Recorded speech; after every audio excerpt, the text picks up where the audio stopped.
اعوذ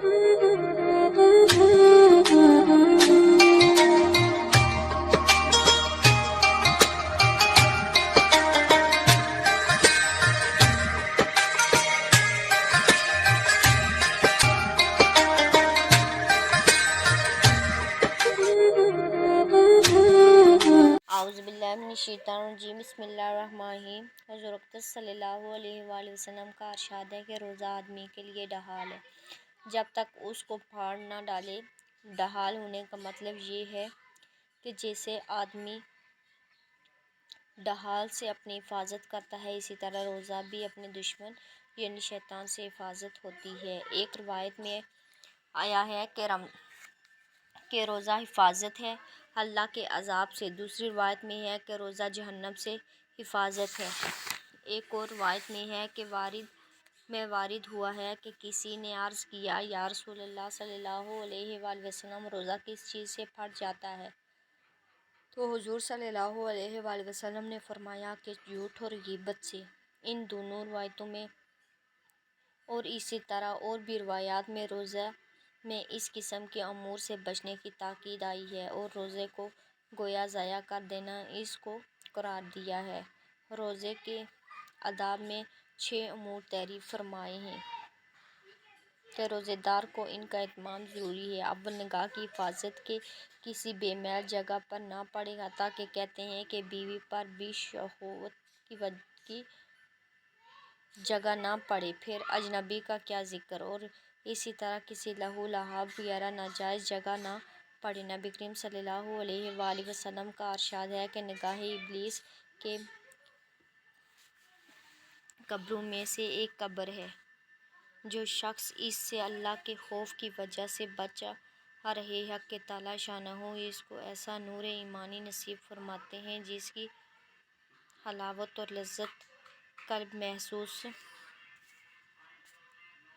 کرتا ہے۔ دونوں چیزیں زبان کی حفاظت ہے، جھوٹ، چغل خوری، بدگمانی، جھگڑا وغیرہ سب چیزیں اس میں داخل ہیں۔ بخاری شریف کی روایت میں ہے کہ روزہ دار آدمی کے لیے ڈھال ہے، اس لیے روزہ دار کو چاہیے کہ زبان سے کوئی فحش بات یا جہالت کی بات، مثلاً تمسخر، جھگڑا وغیرہ نہ کرے۔ اگر کوئی دوسرا جھگڑا کرنے لگے تو کہہ دیں کہ میرا روزہ ہے، یعنی دوسرے کی ابتدا کرنے پر بھی اس سے نہ الجھیں۔ اگر وہ سمجھنے والا ہو تو اس سے کہہ دے کہ میرا روزہ ہے، اگر وہ بیوقوف نہ ہو تو اپنے دل کو سمجھا دے کہ تیرا روزہ ہے۔ بالخصوص غیبت اور جھوٹ سے تو بہت ہی احتراز ضروری ہے کہ بعض علماء کے نزدیک اس سے روزہ ٹوٹ جاتا ہے، جیسا کہ پہلے گزر چکا ہے۔ نبی کریم صلی اللہ علیہ وآلہ وسلم کے زمانے میں 2 عورتوں نے روزہ رکھا۔ روزے میں اس شدت سے بھوک لگی کہ ناقابل برداشت بن گئی، ہلاکت کے قریب پہنچ گئی۔ صحابہ اکرام رضی اللہ تعالیٰ عنہم نے نبی کریم صلی اللہ علیہ وآلہ وسلم سے دریافت کیا تو حضور اکرم صلی اللہ علیہ وآلہ وسلم نے ایک پیالہ ان کے پاس بھیجا اور دونوں کو اس میں قح کرنے کا حکم دیا۔ دونوں نے قح کی تو اس میں گوشت کے ٹکڑے اور تازہ کھویا ہوا خون نکلا۔ لوگوں کو حیرت ہوئی تو حضور صلی اللہ علیہ وآلہ وسلم نے ارشاد فرمایا کہ انہوں نے حق تعالیٰ شانہ کی حلال روزی سے تو روزہ رکھا اور حرام چیزوں کو کھایا کہ دونوں عورتیں لوگوں کی غیبت کرتی رہیں۔ حضور کریم صلی اللہ علیہ وآلہ وسلم نے کسی سے دریافت کیا کہ غیبت کیا چیز ہے؟ تو حضور صلی اللہ علیہ وسلم نے فرمایا کہ کسی کی پس پشت ایسی بات کرنی جو اسے ناگوار ہو۔ سائل نے پوچھا کہ اگر میں واقعتاً وہ بات موجود ہو جو کہی ہو؟ تو حضور صلی اللہ علیہ وآلہ وسلم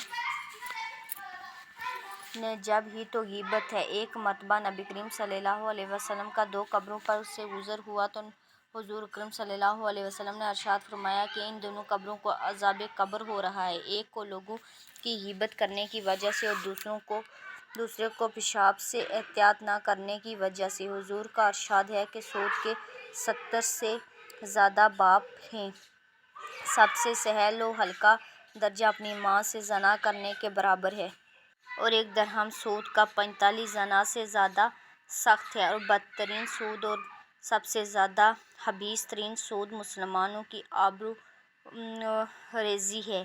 تیسری چیز جس کا روزہ دار کو اہتمام ضروری ہے وہ کان کی حفاظت ہے۔ ہر مکروہ چیز سے جس کا کہنا اور زبان سے نکلنا ناجائز ہے، اس کی طرف کان لگانا اور سننا ناجائز ہے۔ نبی کریم صلی اللہ علیہ وآلہ وسلم کا ارشاد ہے کہ غیبت کرنے والا اور سننے والا دونوں گناہ میں شریک ہیں۔ چوتھی چیز باقی اعضاء بدن مثلاً ہاتھ کا ناجائز چیز کے پکڑنے سے، پاؤں کا ناجائز چیز کی طرف چلنے سے روکنا، اور اسی طرح کوئی باقی اعضاء بدن کا۔ پانچویں چیز افطار کے وقت حلال مال سے بھی اتنا زیادہ نہ کھانا کہ شکم میں سحر ہو جائے، اس لیے کہ روزہ غرض اس سے فوت ہو جائے۔ لوگوں کی کچھ ایسی عادت ہو گئی ہے کہ وہ عمدہ اشیاء رمضان کے لیے رکھتے ہیں، اور نفس دن بھر کے فاقے کے بعد جب ان پر پڑتا ہے تو خوب سیر و کر کھاتا ہے۔